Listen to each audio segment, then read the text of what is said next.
Ah là là, on le sait, t'as passé une semaine assez compliquée, chargée en travail, en émotions, et parfois, c'est bien de faire le vide, et on va t'aider à le faire avec 5 bonnes nouvelles pour passer un excellent week-end, un week-end relax, un week-end en toute détente. Bref, tu as compris le principe, c'est parti. On commence avec un sauvetage de dauphins.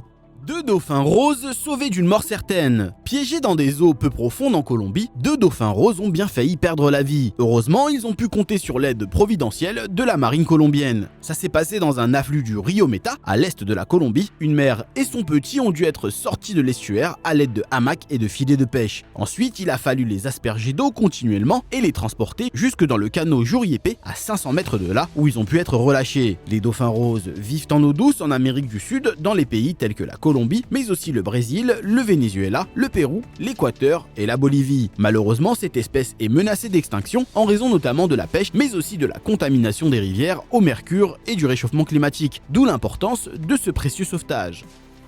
On enchaîne avec un autre sauvetage, mais cette fois-ci, ça se passe en Haute-Garonne. Grâce à leur vigilance et à de bons réflexes, 2 adolescents ont sauvé la vie d'un nouveau-né abandonné dans un fossé. Ça s'est passé en fin de journée dans la commune de Montgiscard. Alors qu'ils attendaient leur mère à un abri de bus, 2 frères âgés de 12 et 14 ans ont été surpris par des petits cris. À mesure que le temps passait, ces petits cris se transformaient distinctement en pleurs de bébé. Alors, les 2 adolescents se sont mis à chercher autour d'eux l'origine de ces pleurs et ont fini par découvrir, dans le fossé, un nouveau-né portant toujours son cordon ombilical. Ils ont aussitôt prévenu leur mère, infirmière, qui est vite arrivée sur les lieux. La maman des 2 ados s'est confiée à BFM TV.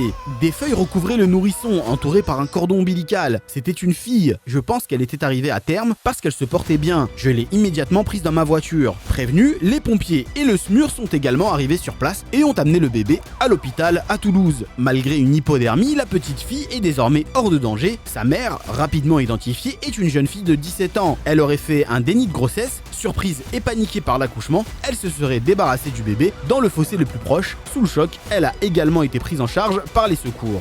Heureusement que nos petits héros étaient dans le coin pour sauver ce petit ange. Allez, pourquoi s'arrêter en si bon chemin? On continue avec une histoire de sauvetage. Rescapés de l'abattoir, 2 ânesses vont aider des personnes âgées et les ados en difficulté. Ça se passe en Bretagne. Pendant des années, Cookie et Audi ont donné de la joie et des sourires aux enfants. Et puis, du jour au lendemain, elles n'ont plus été jugées utiles. En théorie, elles auraient dû disparaître. Heureusement, des âmes charitables ont croisé leur chemin. Marie-Lise Lépez, qui les a accueillies toutes les 2, s'est confiée à Ouest France. Oogie et Cookie sont des rescapés de l'abattoir. Elles avaient passé leur vie dans un centre de vacances et les nouveaux propriétaires ne voulaient pas d'animaux. J'ai fait leur connaissance par le biais du refuge pour l'amour des ânes, créé par Tracy Bradford à Plouillé dans le Finistère. C'était au moment où je voulais me reconvertir. Bientôt, Cookie et Woody vont intervenir auprès des ados et de personnes âgées en dépression. On appelle ça de la médiation animale. Belle reconversion pour ces 2 ânesses qui vont pouvoir passer des jours paisibles bien loin de l'abattoir. Dans cette foire aux bonnes nouvelles, on va encore parler d'animaux, et cette fois-ci, il s'agit d'un coq, Saturnin de son prénom. Saturnin continuera de chanter, n'en déplaise à son voisin.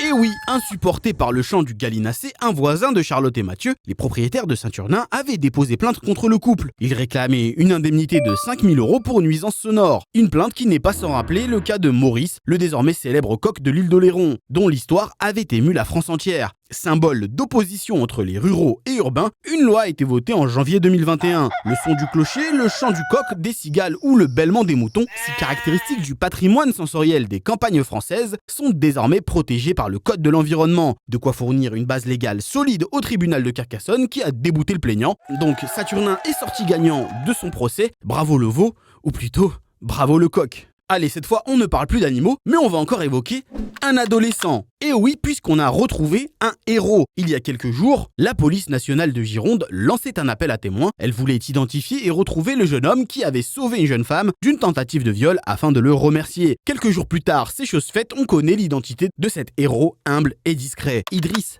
À peine 15 ans. C'est lui qui, à Sénon, près de Bordeaux, le 3 février dernier, en fin d'après-midi, n'a pas hésité une seconde à se jeter sur l'agresseur d'une adolescente, en le tirant par les épaules, par le manteau. L'adulte était déjà sur la jeune fille, après son agresseur s'est retourné sur lui. La jeune victime a crié, ce qui a attiré d'autres personnes, des adultes qui ont pu prendre l'agresseur pour l'empêcher d'aller plus loin. Idriss serait resté auprès de la victime en attendant les secours, mais a disparu avant que la police n'arrive et n'ait le temps de le féliciter pour son geste. Sur France 3, la DDSP note que l'adolescent été à la fois surpris et enchanté que la police veuille le rencontrer. Eh bien, on va rejoindre les forces de l'ordre sur ce point et féliciter Idriss, cette graine de héros. Voilà, vous avez fait le plein de news qui rendent le sourire, de quoi bien aborder votre week-end. Rendez-vous la semaine prochaine pour une nouvelle vidéo, en espérant que les hommes se montrent à la hauteur. Chez Positivaire, pas de nouvelles, mauvaises nouvelles, alors on va espérer en avoir plein à vous raconter sur positivaire.fr. N'hésitez pas à vous abonner pour plus de positivité. Ciao!